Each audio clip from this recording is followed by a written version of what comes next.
Hello everyone, आप सभी का बहुत बहुत स्वागत है। आज के इस वीडियो में हम KVS PRT पेपर का एनालिसिस करेंगे जो कि आपके फर्स्ट शिफ्ट में हुआ है 25 फरवरी 2023 को। यदि आप हमारे चैनल पर नए हैं तो चैनल को सब्सक्राइब कर लीजिए, वीडियो को लाइक और शेयर कर दीजिए।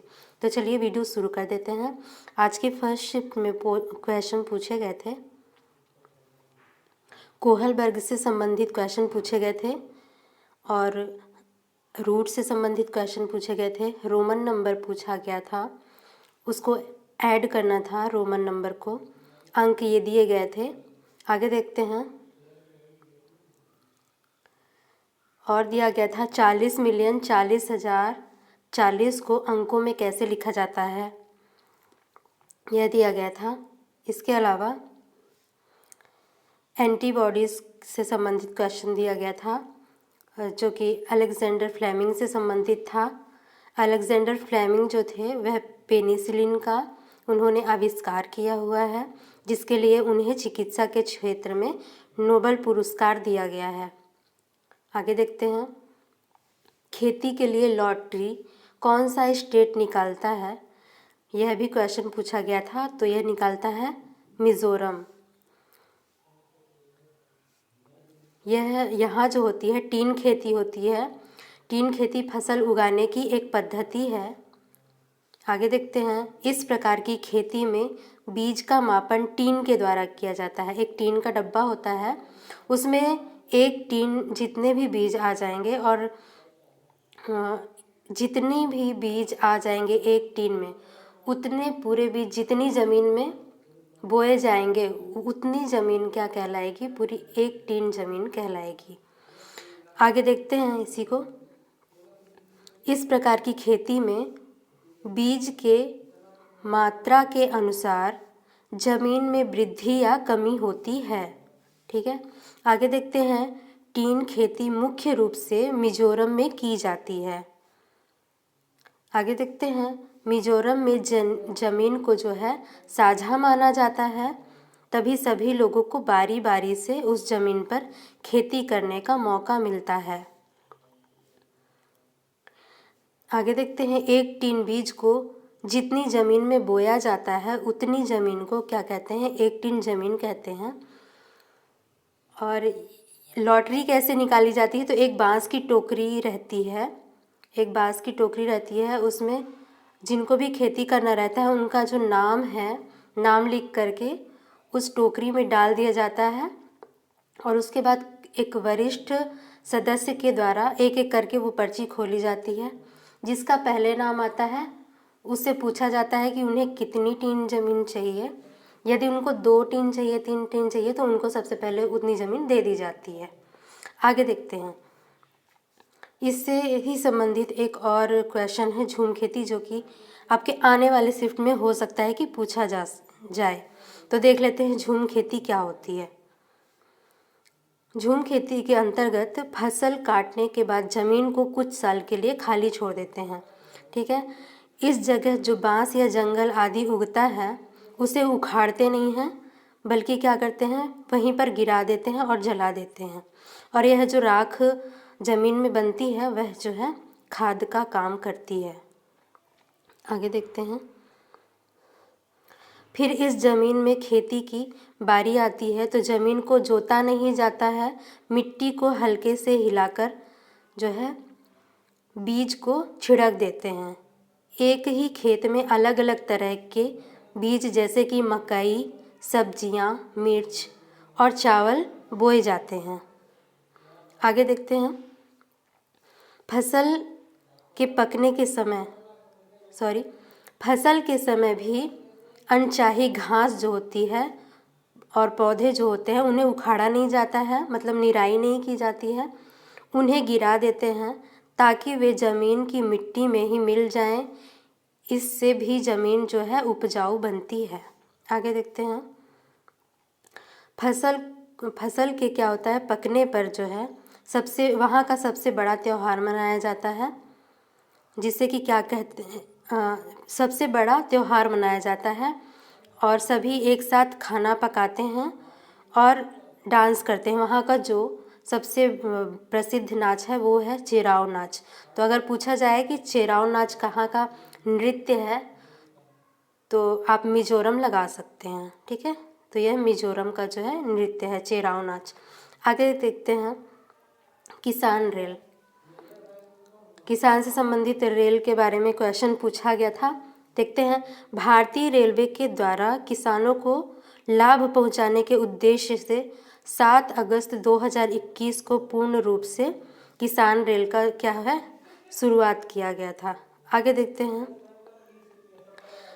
कृषि उत्पाद की आवाजाही में किसानों को राहत प्रदान करती है। यह जो रेल है कृषि उत्पाद की आवाजाही में किसानों को जो है राहत प्रदान करती है। आगे देखते हैं, असुर का पर्यायवाची पूछा गया था, जिसका कि पर्यायवाची होगा दनुज, दैत्य, दानव,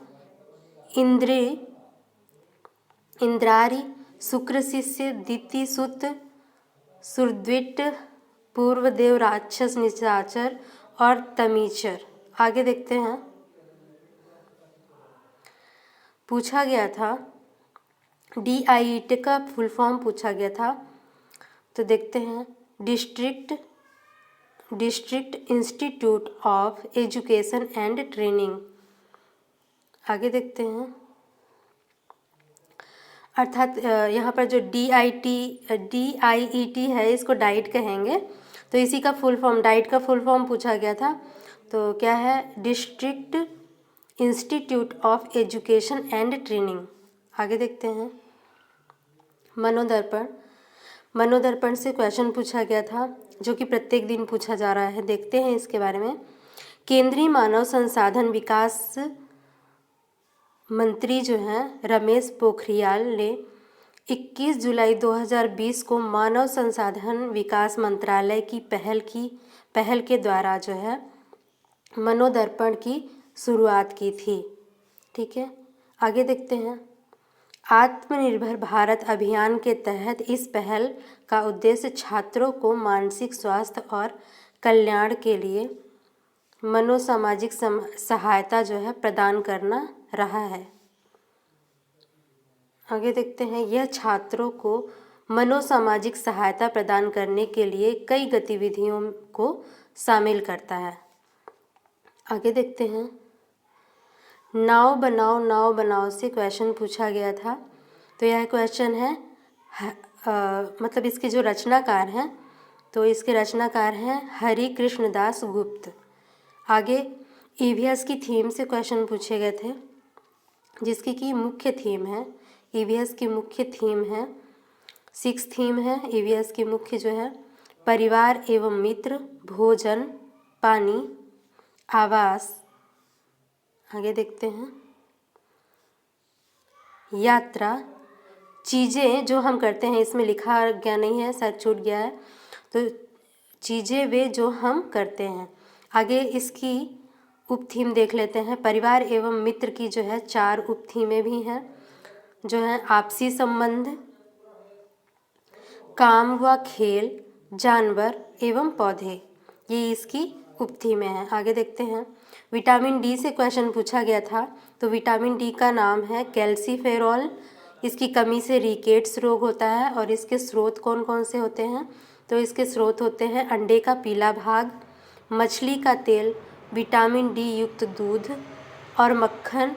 इसके अलावा सूर्य स्रोत होता है, ठीक है। सूर्य में धूप से सेकना, मॉर्निंग की धूप में काफ़ी ज़्यादा जो है विटामिन डी प्राप्त होता है मॉर्निंग की धूप से। और विटामिन डी को एक हार्मोनल विटामिन्स भी कहा जाता है। आगे देखते हैं,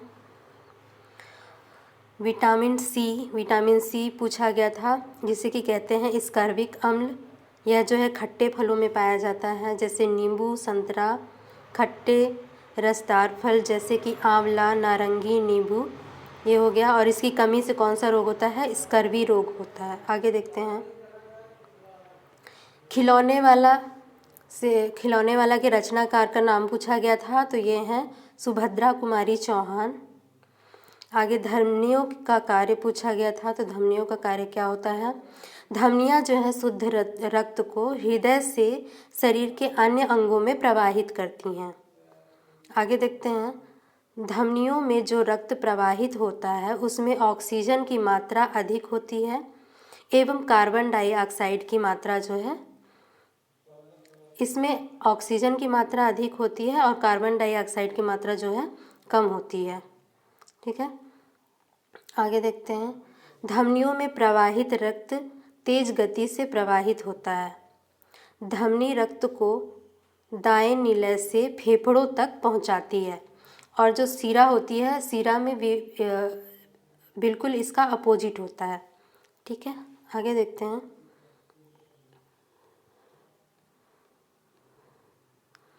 नेक्स्ट है, रिमझिम से क्वेश्चन पूछा गया था। क्वेश्चन थे, दादी माँ को बादल क्यों परेशान कर रहा था। आगे देखते हैं, भालू के हाथ से शेर का बच्चा कैसे गिरा। चांद वाली अम्मा में अम्मा की कमर चांद से बार बार क्यों टकरा रही थी।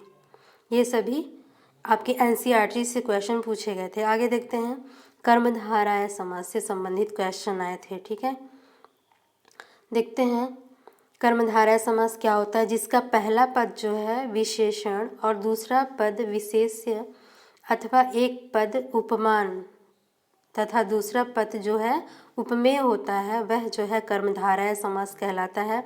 एग्जाम्पल के लिए नील कमल, तो इसका हो जाएगा नीला है जो कमल।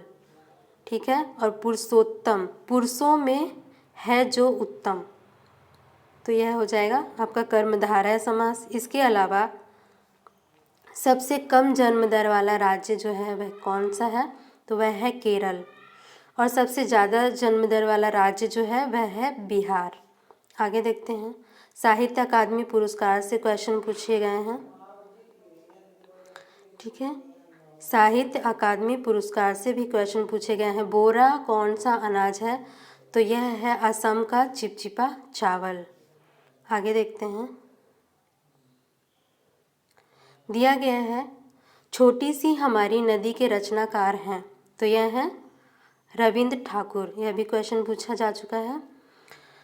और भारत रत्न से संबंधित क्वेश्चन पूछे गए हैं जो कि डेली आ रहे हैं, भारत रत्न से संबंधित क्वेश्चन। आगे देखते हैं, चांद से देखने पर पृथ्वी कैसी दिखाई देती है।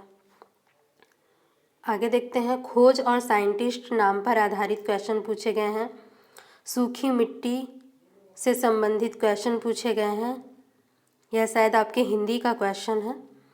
आगे देखते हैं, कपड़ों की रंगाई के लिए कौन सा फूल इस्तेमाल किया जाता है, यह भी क्वेश्चन आज की शिफ्ट में पूछा गया है। तो सिंदूरी, लाल पलास या टेसू के फूलों का उपयोग जो है प्राचीन समय में ये मतलब इस्तेमाल किया जाता था कपड़ों की रंगाई के लिए और होली खेलने के लिए। बाकी आपके एग्ज़ाम के ऑप्शन में कौन कौन से, आपके एग्ज़ाम के प्रश्न में कौन कौन से ऑप्शन थे वो उसके ऊपर होगा। ठीक है, आगे देखते हैं, कक्कू के लेखक हैं, तो रमेश चंद्र शाह हैं। कक्कू के लेखक रमेश चंद्र शाह हैं। आगे देखते हैं, कोहलबर्ग से संबंधित क्वेश्चन पूछे गए थे। कार्बन डाइऑक्साइड से रिलेटेड क्वेश्चन आए हैं। पोलर बियर के बारे में पूछा गया था। ये सभी क्वेश्चन जो हैं आपके स्टेटमेंट बेस्ड थे। फिर पूछा गया था, और एक क्वेश्चन था आपका संप्रदान कारक से पूछा गया था। मुहावरा पूछा गया था। मुहावरे में पूछा गया था, अंधे के हाथ बटेर लगना, तो इसका क्या हो जाएगा, मुहावरे का अर्थ हो जाएगा बिना परिश्रम के अच्छी वस्तु हाथ लगना। बिना परिश्रम के अच्छी वस्तु हाथ लगना। तो फ्रेंड्स, इस वीडियो में सिर्फ इतना ही। यदि वीडियो अच्छी लगी हो तो वीडियो को लाइक कीजिए, शेयर कीजिए और सब्सक्राइब कीजिए।